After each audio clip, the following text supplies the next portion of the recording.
Welcome back, and many thanks for staying with us right here on the #1 breakfast show in the country. In my midst, I have one of the presidents of the Uganda People's Congress, but in his mind he would like to identify himself as the president of the Uganda People's Congress. But if you look at some of the research that we've been doing, Peter Olubidi is also saying he is the president of UPC. You also have Jimmy Akena, who is also saying he is the president of the Uganda People's Congress. So ideally you have three presidents, including Joseph Ocheno. That's how tough the situation is. He's in my midst. We want to talk about the whole economy, what is happening within Uganda, the state of security, but also would like to talk about the integration process of the East African community. How slow or fast is this taking center stage? We would also like to talk about the issue of bail. You do have the Attorney General that is proposing Article 23, Section 6B of the Constitution be tweaked a little bit to actually make it more stringent for judicial officers to issue out bail to people who are grappling with very capital offenses like robberies, corruption, murder, and so forth. Alan Segirinya and Muhammad,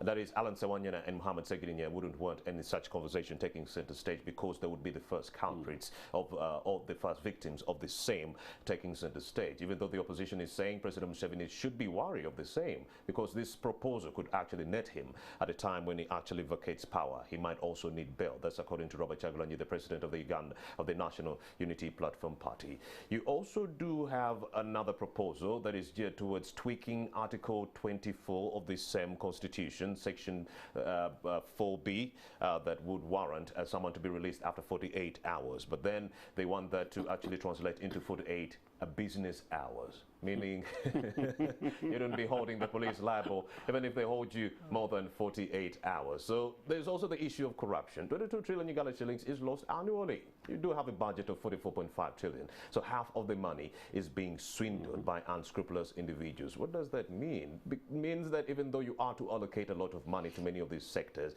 it is also going into the wrong hands. The cost of corruption. We shall be also discussing the IGG report with Mr. Joseph Ocheno. He joins me right now in studio. Very good morning. Good morning to you, and thanks for having me. You've been in Tororo? I have been in Nagongera, somewhere in that jurisdiction? Yes. Tell me about your stay there. Nagongera. What have you been seeing Fantastic. as far as COVID-19 is concerned? Are they adhering to the SOPs? Do you see colors, drawback from the citizens whereby they say, no, for us, there's no COVID-19 here. It's a problem within Uganda, before I get into the issue of bail and other contestations? A few people did, and a few people said so. At the early part of the stages, there were concerns about people turning up at the health facilities wanting to get vaccinated. Are they clamoring for it? And they're clamoring for it, but the vaccines went there. Recent updates, I have no idea in the last several weeks, but in the last months or so, it was actually difficult. There was nothing. But generally, people are going on with their lives. I actually happen to believe that in much more rural part of Uganda, families could be and were allowed to could be allowed to continue living their daily lives. Of course, these are agricultural communities, very limited communities. Many of these people don't have money to take them to rural towns. So where are they going to link up with the guys from Kenya or from guys from you guys from Kampala to infect them?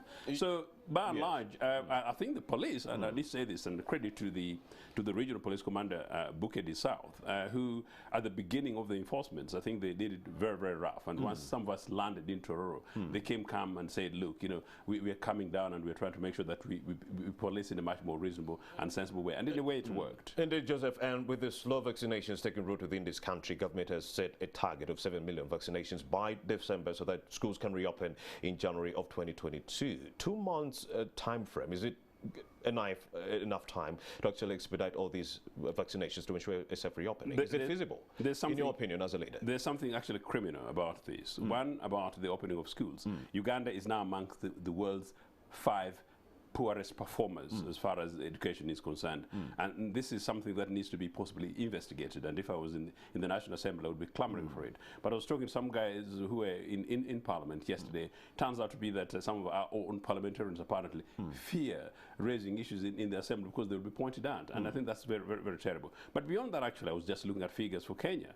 5 million fully vaccinated. President Kenyatta 2 days ago was lifting the curfew. Yes, and not only lift the curfew.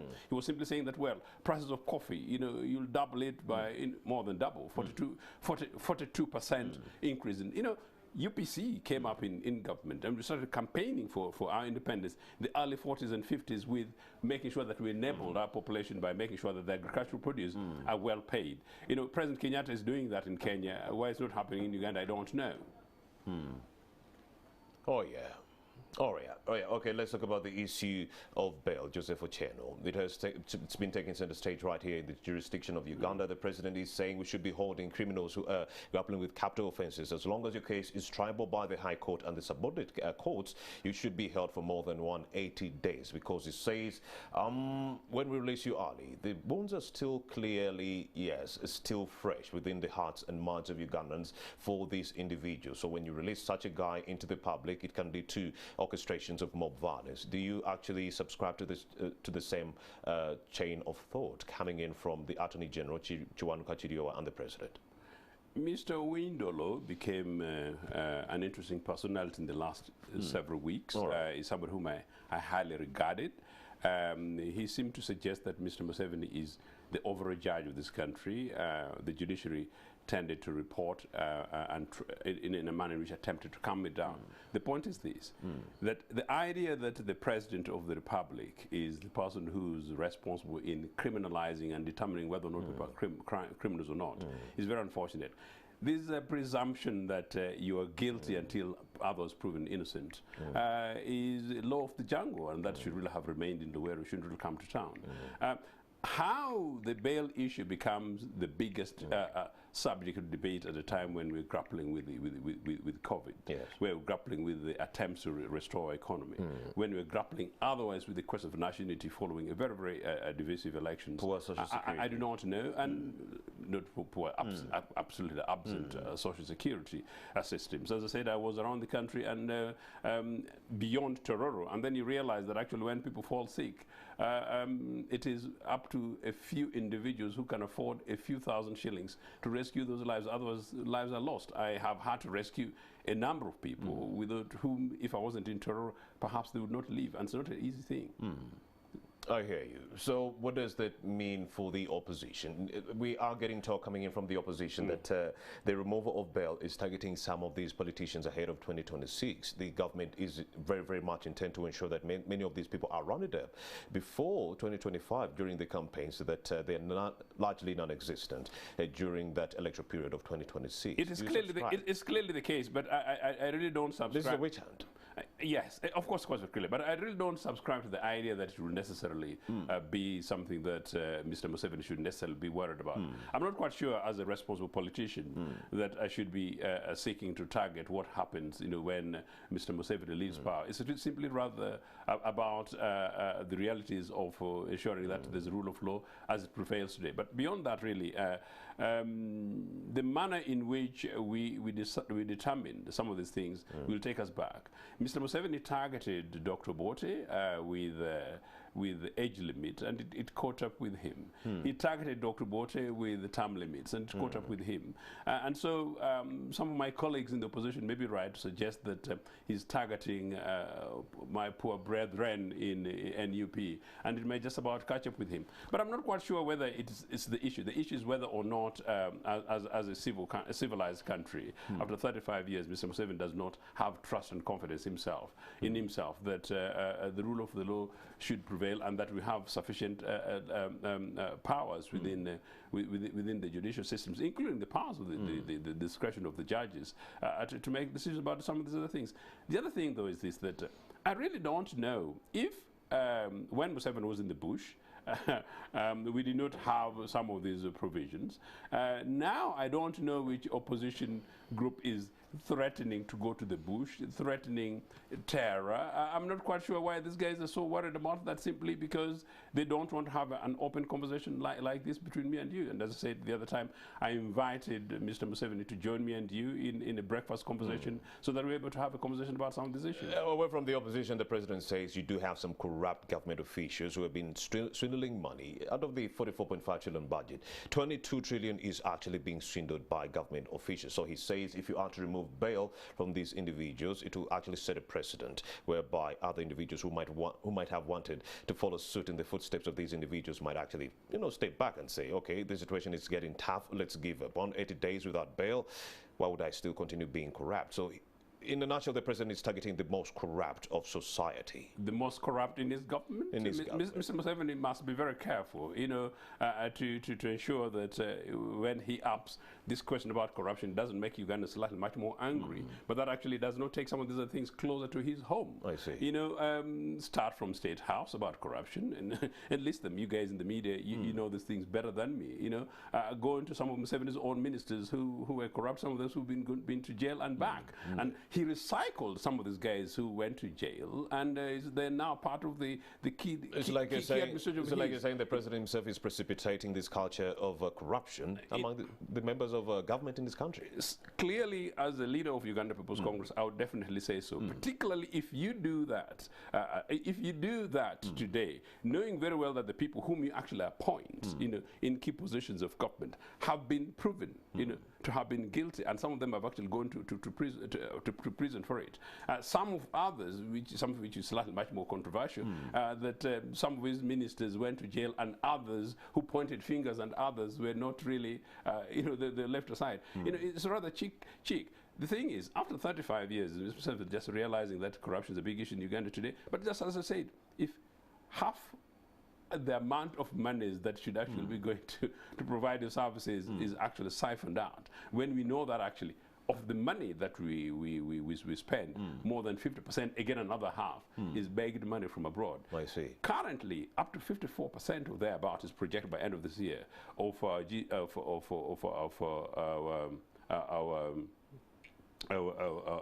GDP will be equivalent to date. We are reaching a level which is very unsustainable for us to be able to run as a normal country. And if the little that we get, you know, we are not able to guarantee that's going to go to the service of the people of our country, then it's a crisis.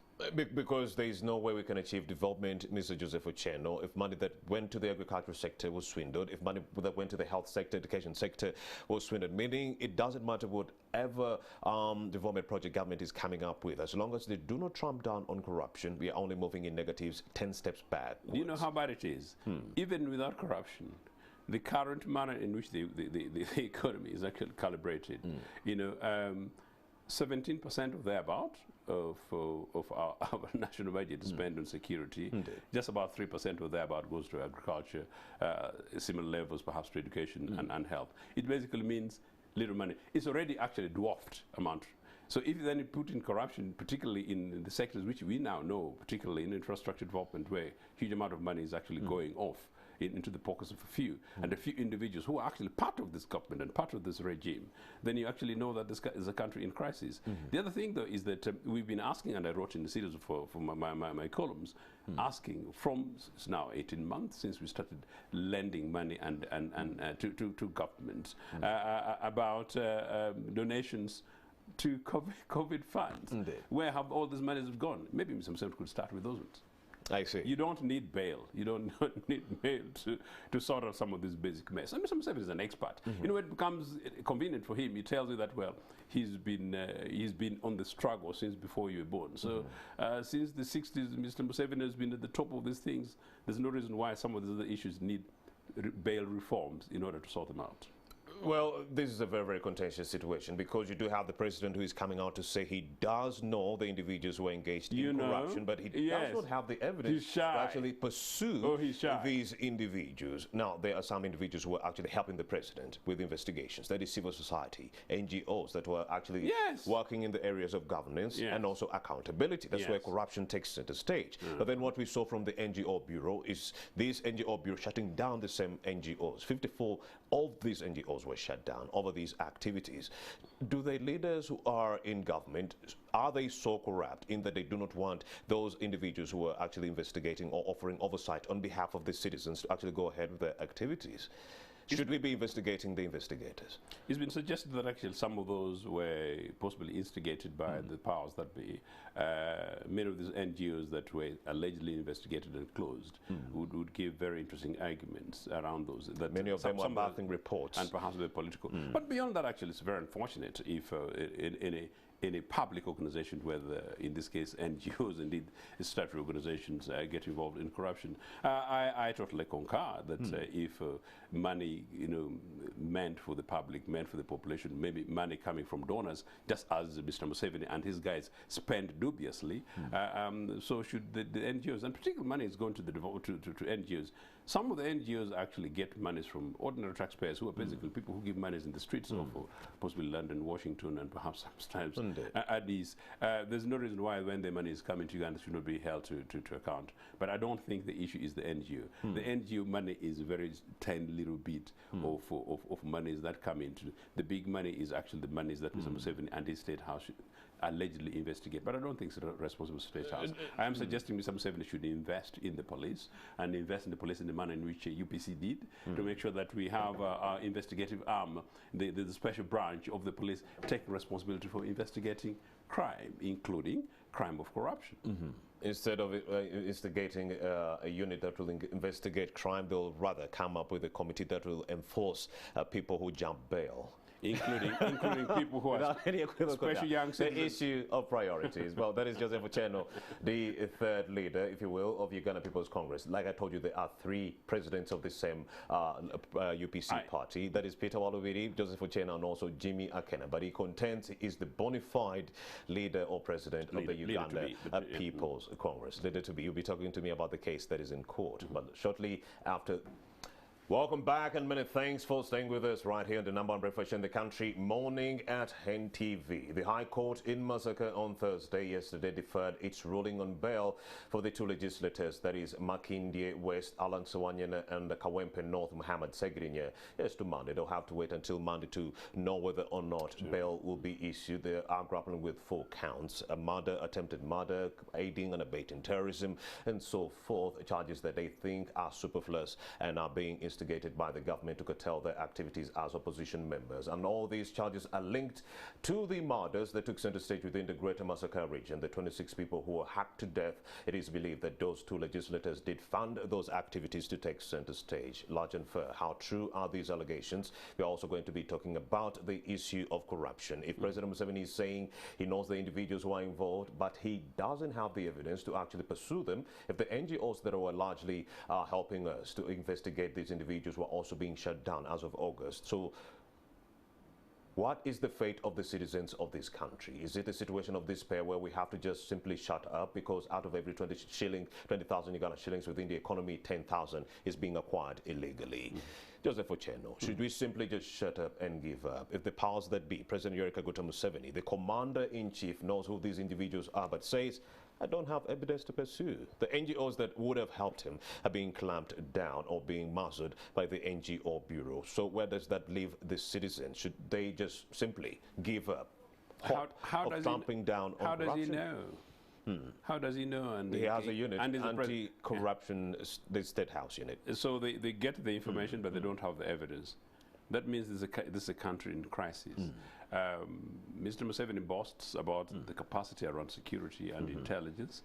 They spend a huge amount of money on, as I said, 17% of thereabout of our national budget goes to his offices and security. There's no reason why they don't have the capacity to be able to do that. And that's why I've always said that the police in this country needs to be sufficiently equipped, trained and enabled to carry out the jobs. And if the police were equipped to be able to do so... Is it really the police, Joseph Ocheno, or do we simply have to come up with a new entity that is going to get in galvanized forces from the IGG's office, from the State House Anti-Corruption Office, because you have so many splinter units that are fighting corruption? Can we just put them into one pool? Do you know what? The IGG's office never existed in Obote's government. It didn't exist.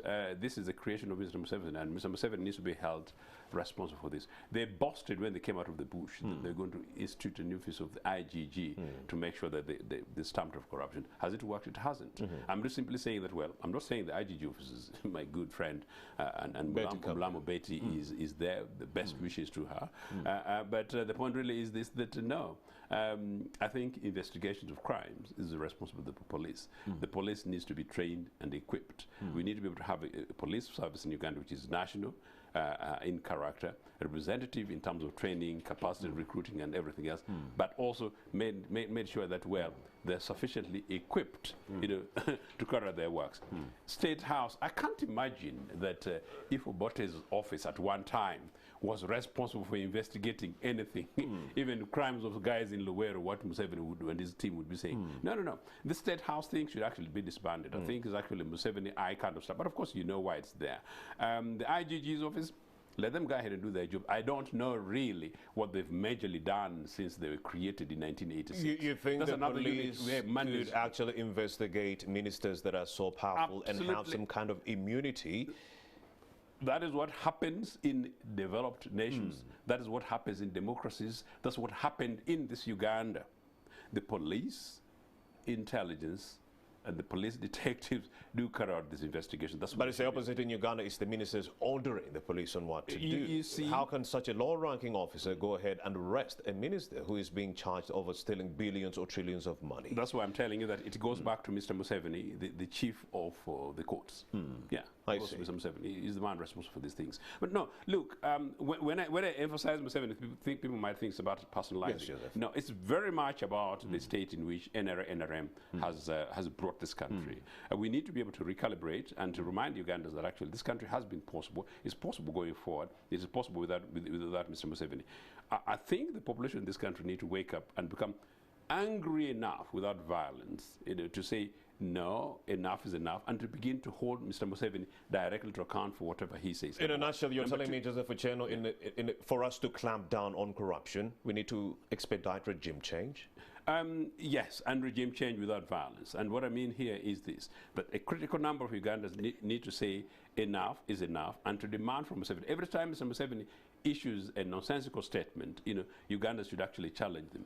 Because, as I said, you know, you can't say that you know the people who are stealing public money. Your unit in State House knows, and you can't do anything about it. So if you can't do anything about it, then you could as well resign. So you agree we need a transition, but the kind of transition we need are peaceful protests, to mobilization to remove President Museveni. Protests that haven't worked since 2011. No. Remember with the birthing of the FOC group, pressure at the Agents for Change in 2011, the walk-to-work protests, they didn't birth anything. 2016, you did have the People's Government. It did not birth anything. So many of these coalitions have come about, and now they are mooting another idea, the People's Front for Transition, to remove President Yoweri Kaguta Museveni. That is being birthed by Dr. Kizza Besigye, Arias Lukwago. You do have some other individuals right there, Mr. Lubega Mokaku.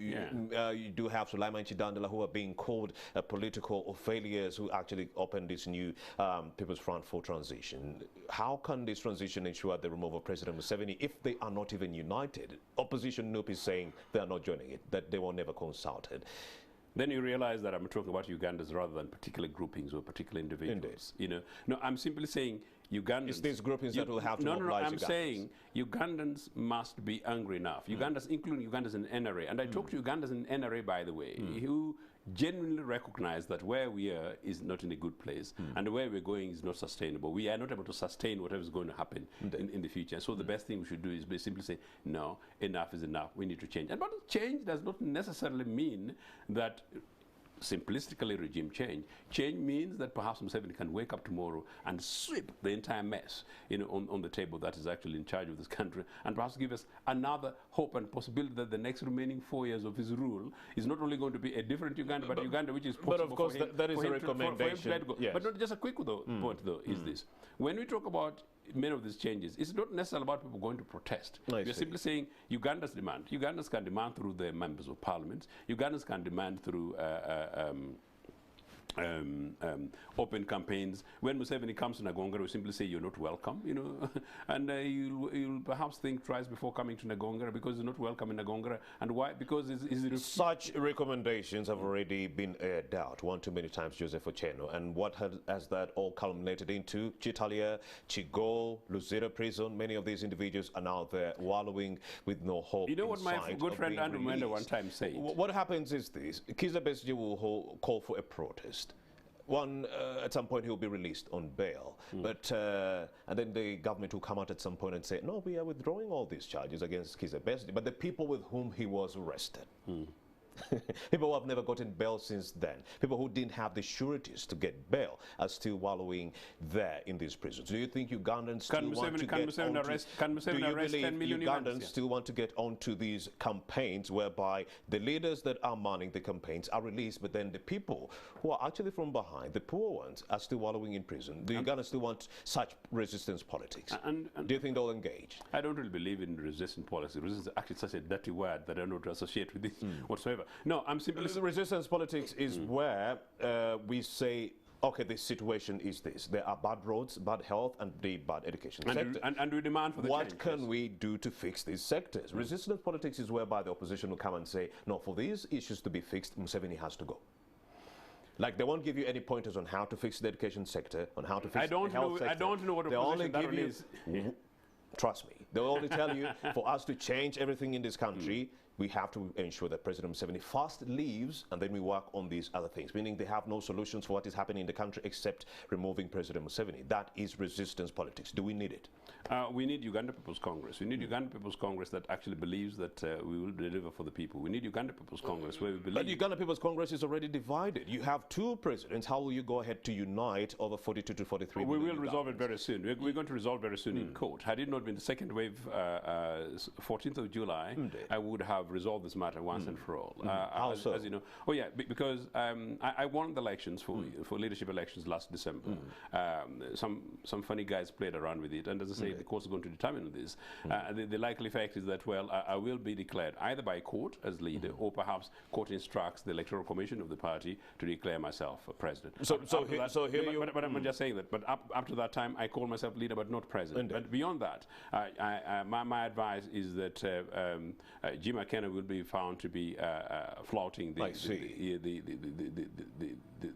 rules of the game, because I've actually asked for a permanent injunction against him to stop calling himself But the reality At is a stroke that of a you pen, are we in will a be having mansion, Joseph Ochieno, a huge mansion. You are fighting amongst yourselves within the members of that family. You have Peter Walubiri, you know, there's you, Joseph Ochieno, there's also Jimmy Akena. You're fighting amongst yourselves. But then trouble is befalling your neighbors. So how do you, as a family that is already grappling with so many problems, you know, go ahead to help other people? It's a very unfortunate. No, I totally agree with you. I totally agree. It's very unfortunate. And the same is happening within the opposition. I never knew would be in this situation. Not only UPC. No, you're right. I never knew would be in this situation. And that's why, as soon as I'm elected president and confirmed as president, I will work across the political opposition and indeed with the NRM guys to wake up Ugandans to make sure that actually we begin to focus on the issues that matter. And issues that matter include, as you said, if there is a broken road, I see. We talk as Ugandans rather than a group against or for removing Museveni. Removing Museveni is a possibility, but that's a matter for Ugandan people. But how do you do it? You know, it's not necessarily that you've got to go to the streets in order to do that. I'm simply saying, when a critical number of Ugandans simply say enough is enough, and possibly as few as 10 million of the 40 or so million people, Mr. Museveni, you go and I would say, my good friend Andrew Mwenda said that, look, you know, you can't imprison 1 million. So yes, if Besigye is in the streets of Kampala and he's there with a few hundred people, of course, you know, these guys will go ahead and shout and throw a few items here and there, and they'll run, and a few of them will go into will perhaps be detained. All right, we've agreed on two things, Joseph Ochieno. We need a transition in this country. That's what you're saying. We need change. We need change in this country. What kind? The peaceful kind of change. Indeed. We need peaceful change in this country, and a leadership that will create an enabling environment in which the process going forward is one of healing, one of national unity, one of national reconciliation, and one of the possibility in which all Ugandans. And one of the tools that we need to unite Ugandans is the People's Front for National Transition that is being fronted by the FDC, Kizza Besigye, you do have Erias Lukwago, and so forth. So how shall we use these coalitions to remove President Museveni if Large and Fair or other opposition groups like NUP that would have helped in the mobilization process, JEMA, you have the President Asuman Basalira sending his Secretary General Mohammed and hiding behind the curtains. So how will this actually play out and ensure the removal of President Museveni if the coalitions are not united? I think that makes it a little bit harder, but it's not impossible. There's no reason why Kyagulanyi does not continue in this process. I'm not necessarily saying agree with him or the messages of this world to continue. But don't forget, again, I was addressing a youth group a few days ago, and I was reminding them, one of whom was actually talking about this People's Front, I'm not simply saying that, well, there's almost a competition between Besigye and Kyagulanyi on who is the best in getting, quote, rid of Museveni, or who's the best in opposition. And I remind them that actually, no, UPC, we have been the earliest opposition. We opposed to Museveni from... But then UPC didn't even front a presidential candidate in the just previous election. Yeah. How are you at the forefront of removing presidents? No, this is the context. We were the earliest opposition from 1985 July. DP and others joined together with the Besigyes to actually break political opposition and multipartyism in this country. So I'm not saying, therefore, that UPC goes around waving this thing that we are the opposition with. No, no, no. The issue is not even about opposition. The issue is not even about Mr. Museveni. The issue is about this country. And all of us, we are simply saying, those of us in political leadership need to create an enabling environment within our political organizations and indeed across the country to ensure that issues that affect Uganda, like COVID, becomes an issue that we begin to ask that, how on earth can Kenya, vaccinate 5 million and we've hardly vaccinated fully 500,000 people? How on earth? How on earth can Kenya, a country when I was just before going to university, was depending on primary school teachers from Uganda teaching secondary schools in Kenya, and today is amongst the best performers in education indices around the world. And these NRA guys who come and call themselves revolutionaries, have been here for 30-something years, and Uganda is a country which is sinking as far as the education index is concerned. There is something fundamentally wrong here. That is a matter of concern for political leaders, and political leaders about issues rather than about personalities. So what ought the opposition groups be doing right now? What should they be doing right now to ensure that it is a safe removal of President Museveni in 2026? I think a common consensus. Common consensus? Yes, I think opposition groups need to talk more to each other. Maybe if you can explain to them why common consensus has failed before they could iron out those differences so that now it is a smooth process. Because this is a song that has been sang. Please get a consensus that is uniform. My consensus actually goes into the include to NRM, because my view to the NRM legislators and those watching is that, well, this country is possible beyond opposition, and that all of us need to come together. How should they do it? The TDA failed in 2016. No. It did not include NRM. That's what I'm trying to say, that the changes that we need in this country beyond where we are today must be a change that involves all Ugandans, including people from NRA, NRM. Go ahead. Yes, and the people from NRA, NRM, together with all Ugandans, simply say that, well, in national interest, we need to begin to have a conversation where there's a national dialogue, where there's a National Truth and Reconciliation Commission, where there's a healing process, where you can call it transition, whatever the case. But anything that happens... But you do know, Joseph Ochieno, this is wishful thinking. It's not going to happen. You do have Noop that is saying we cannot go into the People's Front for transition simply because those leaders have been here wanting to... It does not have to be either of those two groups. And they will dwarf or overshadow Robert Kyagulanyi. So we are being safe by keeping him in the National Unity Platform. Then they're playing politics of personalities that are exactly Mr. Museveni's politics, and that's dangerous politics for this country. So we are actually in the same status quo, because if they had galvanized forces... They're not the people.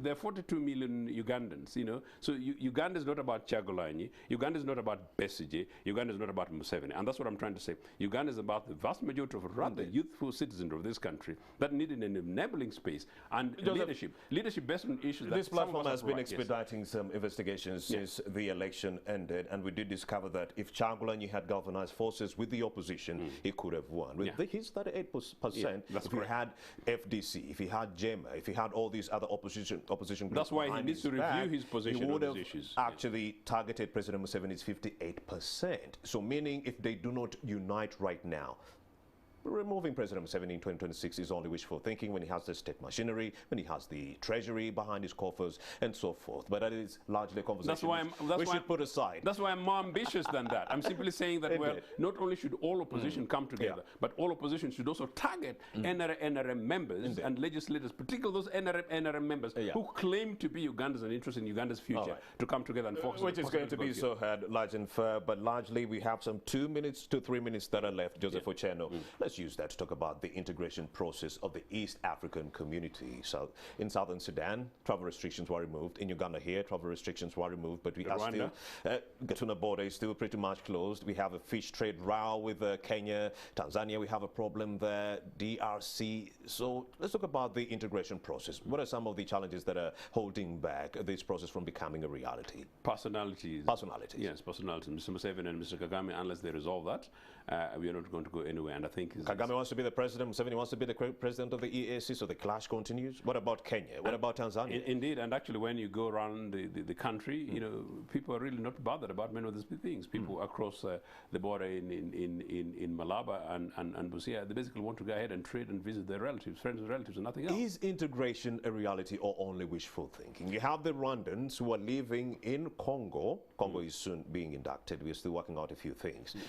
The Banyamulenge, they're being attacked and they're being told, please go back to Rwanda. You do not belong to Congo. You're not Congolese. But you do know the history of the Banyamulenge and how they made their way after the 1994 genocide. They make their way into Congo, you know, but now they are being displaced. Now there's a slow genocide that is taking center stage within South Kivu and also Eastern DRC that has actually precipitated a state of siege. What they're not telling us is that they are actually attacking one group, one ethnic group, the Tutsi population within Congo. Or they tell you that these are inter-ethnic clashes. So in your mind, you might think these are Congolese fighting against each other. No.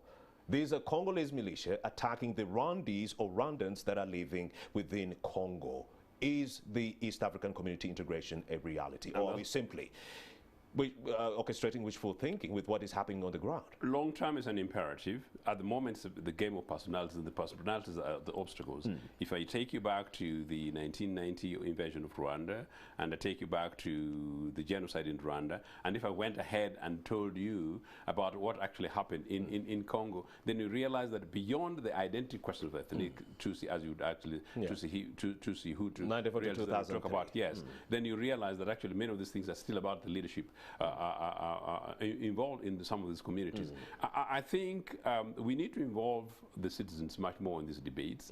I think these integration issues need to be much more about issues rather than, as I said, personalities of particular ethnic. But you understand what I mean? Can I, as Romeo Busiku, go to Kenya and I'm not attacked? Can I go as Romeo Busiku to Tanzania and I'm not attacked? And people telling me, please go back to your country, Hamitic racism? By and large, you would, if only at the top we're actually playing the right politics. Okay, in the last 1 minute, what should be done to ensure a speedy process of integration before I let you go? I think a conversation across the citizenry, amongst the citizenry, rather than by the leadership. Indeed. At the moment, some of these things seems to be the drive for people who are looking for seats and upping their CVs, political CVs, rather than the citizenry of this region. And unless that happens, maybe the integration may take place, and then we'll just be exporting our mini chauvinist business of Kampala versus Mbarara down to Nairobi and Arusha. I hear you. Joseph Ocheno, thank you very much for having made the time to speak to us. We've not exhausted everything. A second interview should be in the offing. We'll work that out. But thank you, Lajan, for coming through and speaking to us. Thanks for having me. All right, that is Joseph Ocheno, representing the Uganda People's Congress. He says he is the president. You also have Peter Walubiri, who is also saying he's the president, and also Jimmy Akene. How will the opposition remove President Museveni if they are pretty much disunited? That's the $64,000 question. You're watching Morning at NTV. A break is in the offing. Return shortly. Don't move a muscle.